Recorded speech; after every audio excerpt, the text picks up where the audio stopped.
듣는 자는 살아나리라는 제목으로 오늘 하나님의 은혜를 함께 나누고자 합니다. 제가 교구 사역을 하면서 어르신들 댁에 신방을 가면 자주 발견하는 아이템이 있습니다. 바로 옥매트 그리고 흙침대 같은 것들인데요. 한때 이런 것들이 크게 유행을 했던 적이 있었습니다. 올바른 경로를 통해서 효과가 검증된 정품을 구입하는 경우도 있지만 몇몇 어르신들은 홍보관 등을 다니다가 의도치 않게 매우 비싸게 그런 것들을 구입하시는 경우도 있습니다. 집에서 외롭게 지내던 어르신들은 친구와 함께 홍보관에 가면 재미있는 공연도 보고 알지 못했던 건강에 대한 상식도 들을 수 있고, 그래서 그곳을 정기적으로 방문하게 됩니다. 어르신들은 대부분 노인 질환을 앓고 있거나 통원 치료를 하지만 특별히 차도가 없어 이곳을 찾은 사람들이라고 할 수 있죠. 직원들은 온갖 감언이설과 선물들로 그들을 현혹시킵니다. 다양한 성인병 치료에 효험을 봤다는 사람을 앞세워 거짓으로 체험담을 들려주기도 합니다. 찜질 치료만 받고 온열기를 사지 않는 사람에게는 공개적으로 면박을 주거나 또 교묘히 회유하는 작전을 쓰기도 합니다. 그렇게 사람들은 꼬임에 넘어가거나 또 압박에 가까운 직원들의 권유를 못 이겨 아주 고가의 금액을 지불하고 그런 제품들을 구입하게 되는 것이죠. 그들이 선전하는 온갖 기기들은 모든 질병에 아주 효과적인 성능이 있다. 그래서 이것을 사용하면 당신이 앓고 있는 그 병을 치유할 수 있다. 그렇게 거짓말을 늘어놓는 것이죠. 치료의 기적을 경험할 수 있다라는 그곳, 베데스다는 과연 어떤 곳이었을까요? 이곳은 진짜였을까요? 히브리어 벳은 집이라는 뜻입니다. 여러분이 잘 알다시피 베델은 하나님의 집이라는 뜻이죠. 그리고 벳바게라고 하면 무화과 첫 열매인 파게가 열리는 곳이라 해서 벳바게라고 하죠. 베데스다는 벳헤세드를 말하는 것인데요, 자비의 집, 은혜의 집이라고 얘기할 수 있습니다. 이 못은 기원전 200년경 마카비 시대에 축조된 것으로 알려져 있습니다. 성전 북쪽 골짜기의 경사를 이용하여 겨울에 내리는 빗물을 모으도록 만들어진 수조였습니다. 처음에는 희생제물인 양을 파는 시장 가까이에 있어서 양의 못이라고도 했습니다. 이 못에서 희생에 쓸 양들을 씻었습니다. 그 후 헤롯이 성전을 개축한 이후 베데스다 못도 새롭게 만들었습니다. 그는 행각 5개를 세우고 마치 로마의 공공 목욕탕처럼 멋지게 그곳을 꾸밉니다. 그리고 이후 환자들이 그곳에 몰려들게 됩니다. 그 시대의 거의 유일한 치료법이라고 하면 깨끗한 물을 마시고 그 물로 몸을 씻는 것이 전부였기 때문이죠. 그렇게 자연스럽게 베데스다는 몸을 씻기 위한 환자들이 모여들어 치료하는 집이 되었습니다. 그러면 물이 움직였다라는 말은 무엇일까요? 베데스다 못은 2개의 수조로 되어 있었습니다. 물이 북쪽 수조에서 남쪽 수조로 흐르는 구조로 되어 있었는데요, 북쪽 수조에 물이 차면 수문이 열리며 남쪽 수조로 흘려보내게 되었는데, 그때 환자들은 물이 움직인다라고 생각했습니다. 베데스다에는 행각이 5개나 있었습니다. 이 행각을 가득 채운 수많은 사람들은 오직 한 가지 열망을 가지고 있습니다. 그것은 바로 그 못이 주는 신비한 치료를 경험하는 것이죠. 실제로 물이 움직이는 원리는 따로 있었지만 사람들은 그것을 전혀 다르게 믿고 있었습니다. 천사가 가끔 못에 내려와 물을 움직이게 하는데, 움직인 후에 먼저 내려가는 자는 어떤 병에 걸렸든지 낫게 된다더라. 어떤 병이라도 낫는다. 마치 홍보관 직원의 만병통치 의료기기에 대한 소개를 듣고 있는 기분이지 않습니까? 그럼 과연 그곳에서 정말 치료의 기적들이 일어났을까요? 그리고 그 기적을 맛볼 수 있는 조건이란 무엇일지 한번 생각해 보았습니다. 말 그대로 물이 움직일 때 제일 먼저 들어간다. 이게 만병통치의 조건이라면 물이 움직일 때까지 그냥 그곳에 들어가 있으면 안 되나요? 제가 너무 순진하게 생각을 했을까요? 물이 움직일 때 특별한 효험이 나타난다면 못에 여러 명이 함께 들어가서 물이 움직이기만을 기다리면 되잖아요. 먼저 들어가는 딱 한 사람에게만 그런 기적을 주겠다라고 한다면 차례대로 한 명씩 줄을 서서 물의 움직임을 기다렸다가 들어가는 방법은 어떨까요? 줄을 서시오. 물이 움직이는 그 인터벌, 그 간격이 그렇게 길지 않았다면 며칠만 지나도 그 행각의 모든 병자들이 치유될 수 있지 않았을까요? 자, 김씨 당신 차례야. 다음 박씨 준비하세요. 그렇게 줄을 서고 한 명씩 물이 움직일 때를 기다리고 치유를 받았다면 왜 아직도 그 행각에는 사람들이 많이 몰려 있는 걸까요? 경주를 하듯이 해야만 하는 걸까요? 천사는 마치 육상 경기를 진행하듯이 물이 움직이는 소리를 신호로 하여 달리기 대결을 하고 그곳에서 1등을 가려내고 있는 걸까요? 물의 움직임을 발견하고 시작되는 달리기 시합. 그런데 하필 그곳의 대부분의 병자들은 오늘 말씀처럼 자리에 누워 있어야만 하는 중증 환자들이었습니다. 다리를 잘못 쓰거나 중풍이 들었거나 눈이 보이지 않는 사람, 이런 이들이 물의 움직임을 보거나 그 소리를 듣고 달려가 1등을 차지해야만 합니다. 다음과 같은 달리기 시합에서는 당연히 상대적으로 괜찮은 사람, 별로 아프지 않은 사람, 건강한 사람이 매번 1등을 차지할 것이 뻔한 것 아니겠습니까? 아주 간단한 피부병이나 금방 좋아질 만한 가벼운 질병을 앓고 있는 사람은 굳이 물이 움직이는 곳에 몸을 담그지 않더라도 그는 곧 나을지도 모릅니다. 그들은 중증 환자처럼 자리까지 펴서 그곳에 누워 기다릴 필요가 없습니다. 그런데 그런 이들이 물이 동할 때 못에 들어갔다가 나오는 동안 자리를 편 채 누워있던 수많은 중증 환자들은 허탈감을 느끼지 않았을까요? 또 그렇게 자신은 기회를 놓쳤다라고 생각하지 않았을까요? 물론 그 나음과 회복이 확실하게 주어졌는지는 아무도 모르는 일입니다. 하지만 중요한 사실은 물이 동할 때 자신은 들어가지 못했다라는 생각을 하는 것이죠. 38년 된 병자의 말을 들어보면 그 샘이 움직일 때 그곳에 들어갈 수 있는 사람들은 대부분 가족이나 옆에서 돕는 사람이 함께 있는 이들이었을 것입니다. 물이 움직일 때 나를 거기에 넣어줄 사람이 없습니다. 긴 병에 장사가 없다고 38년 된 병자에겐 이제 함께할 사람이 없습니다. 원치 않는 질병에 걸리고 갑자기 아프게 되면 무엇이라도 해보려는 게 그 환자 당사자의 마음이지 않겠습니까? 그리고 그를 사랑하는 가족과 주변 사람들도 같은 마음이겠죠. 특히 이런 질병을 죄의 결과로 여기고 유대 사회에서는 그런 사람들을 소외시키고 고립시켰기에 어쩌면 이곳의 베데스다의 기적은 모두에게 간절한 기적이었을 것입니다. 그런데 실제로 그 못이 주는 기적과 자비를 경험하는 사람은 많지가 않습니다. 38년 된 이 병자는 베데스다의 기적을 바라고 기다린 것이 과연 얼마나 오래되었을까요? 분명한 것은 그가 이곳에서 제법 긴 시간 자리를 잡고 있었다라는 것이죠. 그는 치유의 기적을 바라며 못에 들어가려고 그렇게 천사의 특별한 손길을 경험하기 위해 노력했을 것입니다. 처음에는 그를 도와주는 가족이 있었을지도 모릅니다. 그런데 기적은 그에게 쉽게 주어지지 않습니다. 오랜 좌절과 실패가 그의 일상이 되어버렸습니다.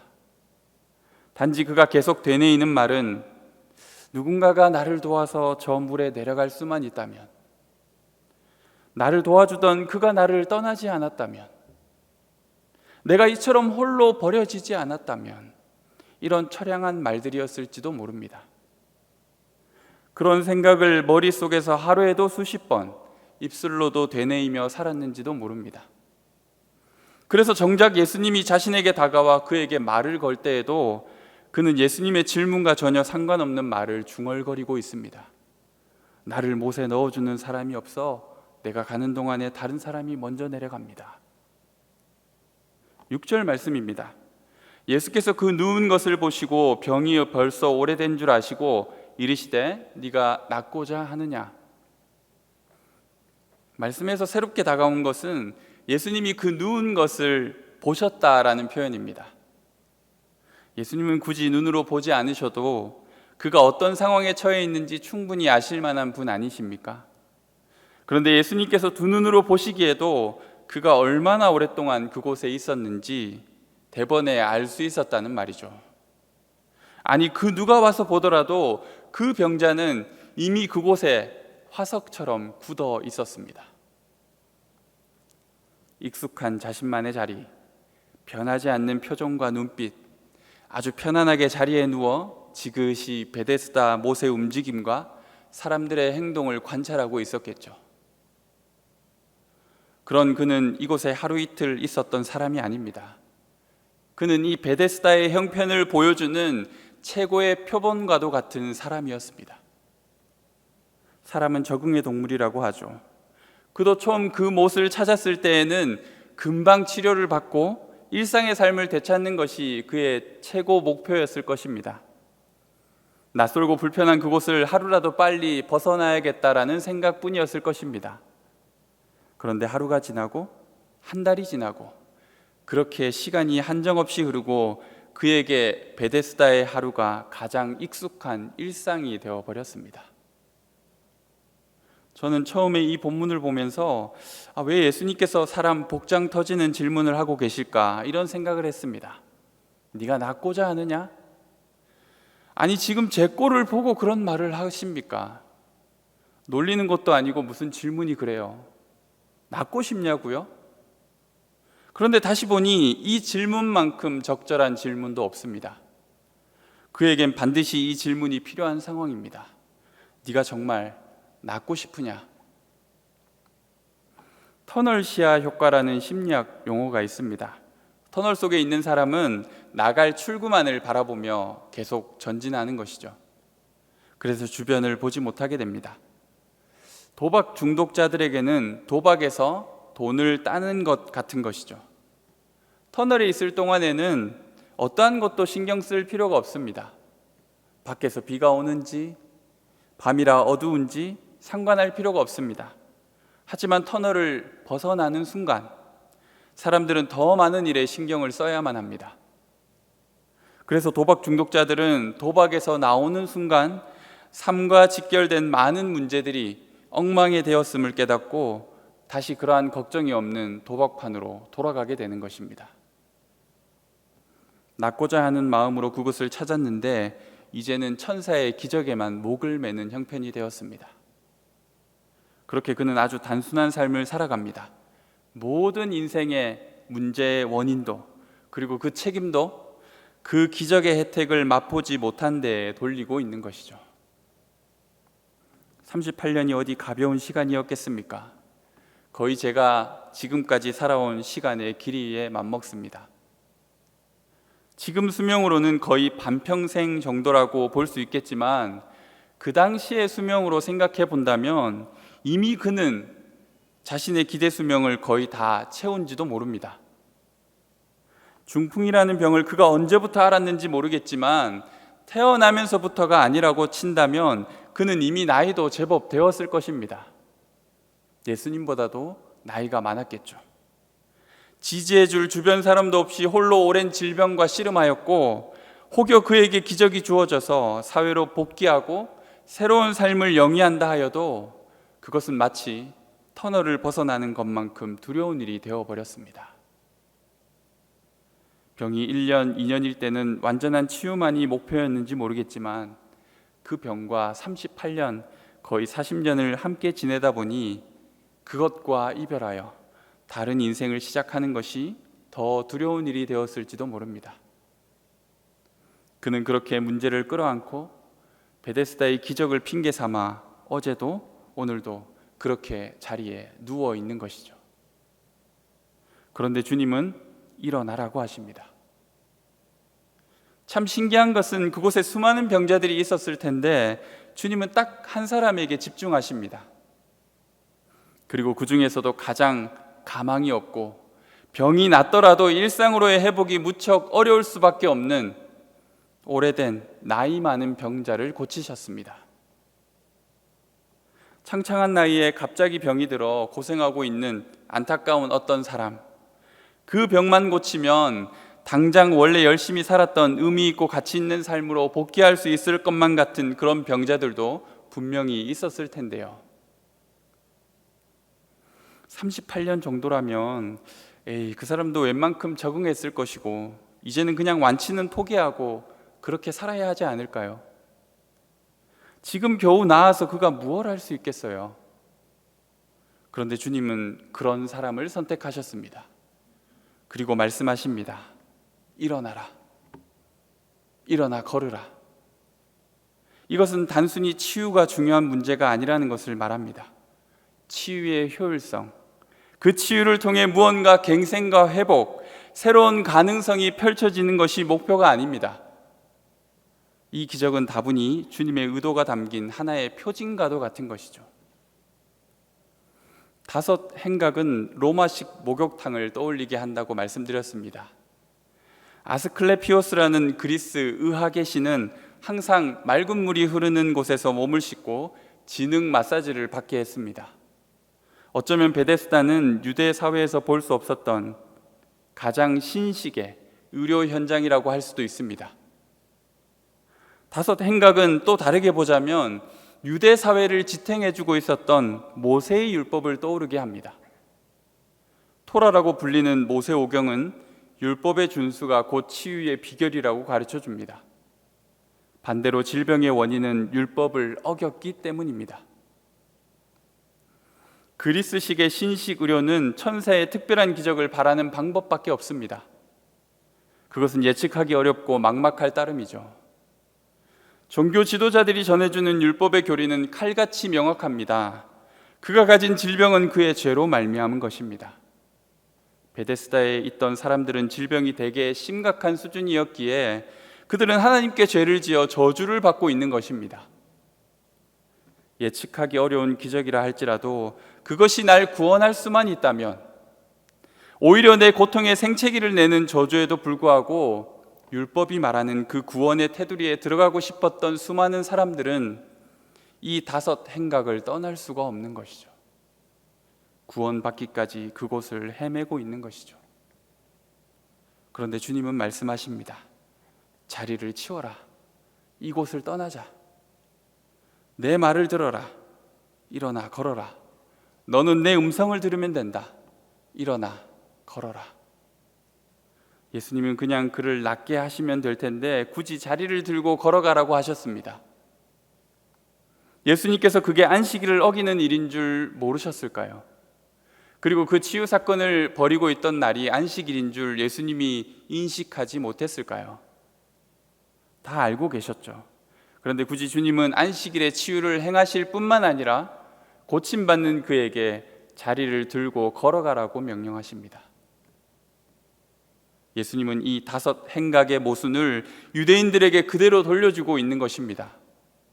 율법대로 살지 않은 죄인이라서 병을 오랫동안 앓았는데 그런 그가 안식일 규례를 어기면서 치유를 받게 되는 것이죠. 자유케 된 것입니다. 참으로 묘한 상황입니다. 그래서 유대인들은 이렇게 말할 수밖에 없었습니다. 병나은 사람에게 이르되 안식일인데 네가 자리를 들고 가는 것이 옳지 아니하니라. 딱 그들이 말할 수 있는 수준의 말입니다. 율법의 굴레를 벗어나 자신을 살리는 구세주의 음성으로 자유케 된 사람에게 또다시 유대인들은 안식일 규정의 굴레를 씌우고 있는 것이죠. 말씀을 통해 또한 우리의 삶을 돌아보았으면 합니다. 치유와 회복, 완전한 해결의 키를 쥐고 계신 주님을 못 알아보고 그분께 우리 고통의 하소연만 하고 있지는 않습니까? 자기 연민의 눈물만 흘리고 있지는 않습니까? 문제의 원인을 제공한 상황과 누군가에 대하여 원망하며 책임을 돌리고 있지는 않습니까? 내가 일어나지 못함이, 내가 일어나 걷지 못함이 병이 오래되었기 때문입니까? 나를 도와주는 사람이 나를 떠나갔기 때문입니까? 매번 나보다 먼저 다른 사람이 물로 내려가고 있기 때문입니까? 하나님께서 나의 죄 때문에 벌을 주고 있기 때문입니까? 나란 사람은 항상 행운이 없어서 그런 걸까요? 문제 해결을 위한 방법들, 해결할 수 없는 수많은 이유들, 아니 그런 것 때문이 아닙니다. 주님이 없었기 때문입니다. 정확히 얘기하면 자신에게 다가온 주님을 보지 못했기 때문입니다. 주님의 그 음성을 듣지 못했기 때문입니다. 주님께서 오셨지만 사람들은 주님께 관심이 없습니다. 수많은 병자들이 그곳에 있었지만 예수님을 알아보는 사람은 한 명도 없었습니다. 그분만이 우리의 삶의 모든 것이 되시며 기쁨과 행복의 근원이심을 알지 못합니다. 예수님께서 낫고 싶으냐고 묻고 있을 때 우리는 나을 수 없는 현실만 늘어놓고 있습니다. 또 우리는 주님께 황당한 요구를 할 때가 있습니다. 38년 된 병자가 예수님께 내가 물로 내려가지 못하는 이유를 하소연하고 있는 이유는 또 다른 한편으로 생각해 보면 예수님께 나를 좀 도와달라는 말을 하고 있는 것이죠. 38년 된 병자처럼 저를 저 못에 좀 넣어달라고 우리는 요구하고 있습니다. 제가 지금 거기에 못 들어가서 이 지경입니다. 주님, 다른 건 모르겠고요, 이번 계약만 잘 성사되게 해주십시오. 주님, 우리 아들 이번 면접만 붙게 해주십시오. 주님, 제가 사놓은 주식, 부동산 가격 떨어지지 않게만 해주세요. 그럼 됩니다. 이것만 들어주시면 됩니다. 많은 사람들은 예수님을 그저 인생의 행복과 성공을 위한 수단으로 생각합니다. 그리고 주님께 개인적인 필요들을 부탁합니다. 예수님, 이것만 좀 해결해 주세요. 예수님, 지긋지긋한 이 문제만 좀 매듭지어 주세요. 주님은 우리가 구하고 추구해야 할 목적 그 자체이신데 사람들은 그분을 내 삶에 일어날 기적을 위한 수단으로 생각합니다. 그런 우리를 향해 주님은 말씀하십니다. 일어나 내 자리를 들고 걸어가라. 우리는 짝퉁 은혜의 집을 바라볼 것이 아니라 나를 찾아와 주신 은혜의 주를, 그 예수님을 바라볼 수 있어야 합니다. 우리는 그리고 주님의 음성을 듣는 자가 되어야 합니다. 5장 24절과 25절 말씀을 우리가 함께 읽어보았으면 합니다. 우리 함께 말씀을 읽겠습니다. 내가 진실로 진실로 너희에게 이르노니 내 말을 듣고 또 나 보내신 이를 믿는 자는 영생을 얻었고 심판에 이르지 아니하나니 사망에서 생명으로 옮겼느니라. 진실로 진실로 너희에게 이르노니 죽은 자들이 하나님의 아들의 음성을 들을 때가 오나니 곧 이때라. 듣는 자는 살아나리라. 아멘. 아쉽지만 38년 된 병자의 치유된 이후의 삶에 대해서 성경은 말해주고 있지 않습니다. 주님은 그를 다시 찾아가 말씀하십니다. 네가 나았으니 더 심한 것이 생기지 않게 다시는 죄를 범하지 말라. 그리고 자신이 예수 그리스도였음을 밝힙니다. 이제 그 38년 된 병자도 선택의 순간을 맞이하게 된 것이죠. 유대인들이 박해하고 죽이려고 하는 그를 메시아로 믿고 그의 음성을 따르는 제자가 될 것인가? 아니면 익숙하고 친숙한 율법의 5 행각에 머물며 예수와 아무 상관없는 삶을 계속 살아갈 것인가? 주님은 말 그대로 다 죽어가는 이를 살리셨습니다. 죽은 자들이 하나님의 아들의 음성을 들을 때가 오나니 곧 이때라. 듣는 자는 살아나리라. 우리들의 형편 또한 크게 다르지 않습니다. 주님의 생명의 복음, 그 소리가 우리를 살린 것이죠. 죄로 인하여 죽음의 문턱을 헤매던 우리에게 그리스도께서 우리를 위해 죽으셨다는 놀라운 소식을 들려주셨습니다. 베데스다에는 수많은 병자가 있었다고 했지만 그 주님의 음성을 들은 사람은 오직 한 사람뿐이었습니다. 듣는 자는 살아납니다. 그 말씀은 우리를 일으켜 줄 수 있습니다. 사회적인 관습, 도덕적 수양, 종교적 열심, 미신적인 믿음, 이런 베데스다에서 우리는 그만 자리를 들고 일어나야만 합니다. 살기 위해서는 들어야만 합니다. 주님께 귀를 기울여야 합니다. 길과 생명 진리가 되시는 주님의 음성을 듣는 인생이 되어야 합니다. 여러분은 현재 그 음성을 듣고 살고 계십니까? 아니, 지금 바로 당신에게 찾아오신 그 주님을 알아보고 계십니까? 내 삶의 오랜 고민과 진부한 투쟁 속에서 익숙하게 자리를 펴고 기적이 이루어지기만을 바라고 있진 않습니까? 그런 우리에게 주님은 이미 찾아오셨습니다. 그분을 바라봅시다. 그분의 음성에 귀를 기울입시다. 듣는 자는 살게 된다고 합니다. 듣는 자는 일어설 수 있습니다. 주님은 우리에게 말씀하고 계십니다. 그 말씀에 우리의 귀를 기울입시다. 일어나라. 일어나 걸으라. 기도하시겠습니다.